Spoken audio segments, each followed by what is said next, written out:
नमस्कार बच्चों, देखिए 2024-25 वार्षिक परीक्षा विषय हिंदी का ये पूरा ओरिजिनल प्रश्न पत्र है। तो यहाँ पर आप देख लीजिए क्या दिया हुआ है। यहाँ प्रिंटेड पेज क्या है 8 है और क्वेश्चन मैक्सिमम मार्क 75 अंक यहाँ निर्देश दिए हुए हैं। ठीक है, तो ये एकदम प्रश्न पत्र को पूरा देख लीजिए और यदि अभी तक चैनल को लाइक एंड सब्सक्राइब नहीं किया हो तो प्लीज़ इसे लाइक और सब्सक्राइब कर लीजिए। और कौन से गलत इसका क्या उत्तर होगा। ठीक है, देखिए पहला क्वेश्चन हमारे पास दिया हुआ है, सही विकल्प का चयन करके लिखिए ललद्य किस भाषा के कवित्री है। तो यह आ जाएगा कश्मीरी भाषा। फिर एक कबीर की रचना का नाम है बीजक। रसात्मक वाक्यम काव्यम परिभाषा है ये आचार्य रामचंद्र शुक्ल की। इसके बाद किस पक्षी ने सालिम अली के जीवन की दिशा को बदल दिया था। तो गौरैया ने। पंचतंत्र में समास है तो पंचतंत्र में द्विगु समास है। ठीक है, फिर राम स्वरूप ने रतन से क्या मंगवाया। तो राम स्वरूप ने रतन से मक्खन मंगवाया। इस तरीके से ऑब्जेक्टिव कंप्लीट होते हैं। इसके बाद देखते हैं क्वेश्चन नंबर 2। उचित शब्दों का चयन कर रिक्त स्थान की पूर्ति कीजिए। कबीर रसखान बार बार खालिस्तान में जन्म लेना चाहते हैं तो ये ब्रज भूमि में जन्म लेना चाहते हैं। फिर है काली लहर कल्पना काली पंक्ति में खालिस्तान अलंकार निहित है तो यहाँ अनुप्रास अलंकार निहित है। फिर है वीर रस का स्थायी भाव। तो वीर रस का जो स्थायी भाव होता है ये उत्साह होता है। फिर तिब्बती लोग टोंटीदार बर्तन को खालिस्तान कहते थे तो ये खूंटी कहते थे। वे शब्दांश जो शब्द बनाते समय आरंभ में लगते हैं खालिस्तान कहलाते हैं। तो जो आरंभ में लगते हैं उनको उपसर्ग कहते हैं। नानी के मन में खालिस्तान की आज़ादी के प्रति जुनून था तो ये देश के प्रति जुनून था। फिर है सत्य असत्य लिखिए।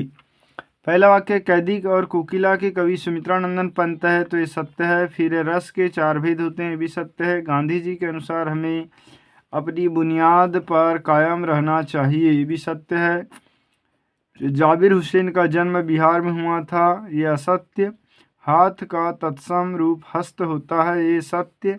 विभीषिका से तात्पर्य भयंकरता से है, ये भी सत्य है। फिर है सही जोड़ी का मिलान कर लिखिए। अब सही जोड़ी देख लेते हैं। देखिए क्या लिखा हुआ है, ग्राम श्री। तो ग्राम श्री का आ जाएगा सुमित्रानंदन पंत। काव्य की शोभा बढ़ाने वाले तत्व इसको कहते हैं अलंकार। फिर प्रेमचंद के फटे जूते हरिशंकर प्रसाई। भानुधन उदय ईश्वर संधि। भी ही तक ये निपात शब्द है। घर का नौकर था तो ये रतन। रतन जो है घर का नौकर था। इसके बाद एक वाक्य और शब्द में उत्तर। मनुष्य ईश्वर को कहाँ कहाँ ढूंढता फिरता है। तो इसका उत्तर हो जाएगा मंदिर में, मस्जिद में, काबा में, कैलाश में। ठीक है, इसके बाद है कविता के शाब्दिक अनुशासन को क्या कहा जाता है। तो इसको हम अलंकार कहते हैं। पराकाष्ठा शब्द का अर्थ है चरम। फिर एक कलई खुलना मुहावरे का अर्थ होता है पोल खुलना। रीढ़ की हड्डी का मुख्य पात्र कौन है। तो इसका है राम स्वरूप। मेरे संग की आवृत्ति में लेखिका कुल कितने भाई बहन थे। तो ये 4 भाई बहन थे। इसके बाद जो क्वेश्चन दिए हैं इनको आप कर ही लिए होंगे। यदि वीडियो अच्छा लगा तो प्लीज़ लाइक कर दे, चैनल को सब्सक्राइब करिए और बेल आइकन घंटी को जरूर प्रेस करिए। यहाँ पर देखिए क्या लिखा है, 2 पर्यायवाची शब्द। तो आपको आकाश का लिखना था गगन, ठीक है, अंबर,